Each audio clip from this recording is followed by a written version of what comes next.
24 के चुनाव में एनडीए और इंडिया गठबंधन के अलावा बसपा ने भी कुछ सीटों पर अपना दमखम दिखाया है। वेस्ट यूपी के शुरुआती 2 चरणों में तो बसपा ने अपना प्रभाव जरूर दिखाया, लेकिन तीसरा चरण उनके लिए आसान नजर नहीं आ रहा है। तीसरा चरण शुरू हुआ तो भतीजे आकाश आनंद पर आचार संहिता के उल्लंघन का मुकदमा दर्ज हो गया और बरेली में बसपा के प्रत्याशी का पर्चा निरस्त हो गया।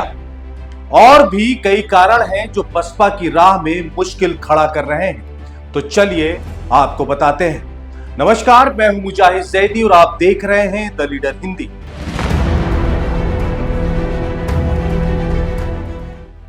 दरअसल तीसरे चरण की अधिकतर सीटों पर बसपा मुस्लिम और ओबीसी वोटों के सहारे है।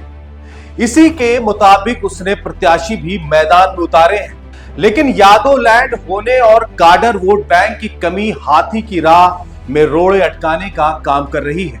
वहीं बरेली में प्रत्याशी का पर्चा निरस्त होने से बसपा मुकाबले से बाहर हो चुकी। बसपा ने बरेली में छोटेलाल गंगवार को टिकट दिया था।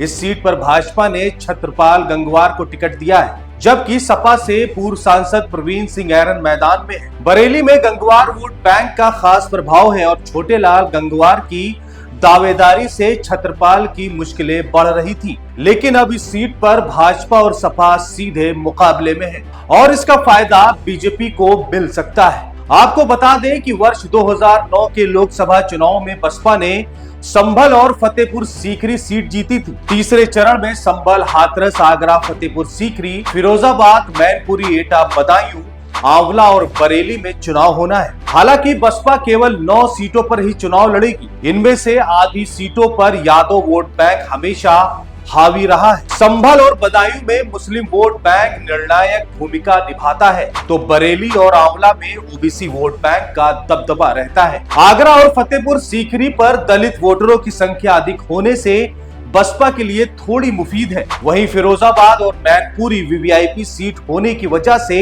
जीत आसान नहीं है। हालांकि बसपा ने इस बार इन सीटों पर अपने प्रत्याशियों के चयन में खास सावधानी बरती है। संभल, आंवला, एटा, फिरोजाबाद और बदायूं में उसने मुस्लिम प्रत्याशी उतार कर सपा कांग्रेस गठबंधन को चुनौती दी है। बहरहाल तीसरे चरण में यादव लैंड में चुनाव होना है और भाजपा इसका मुकाबला कर रही है।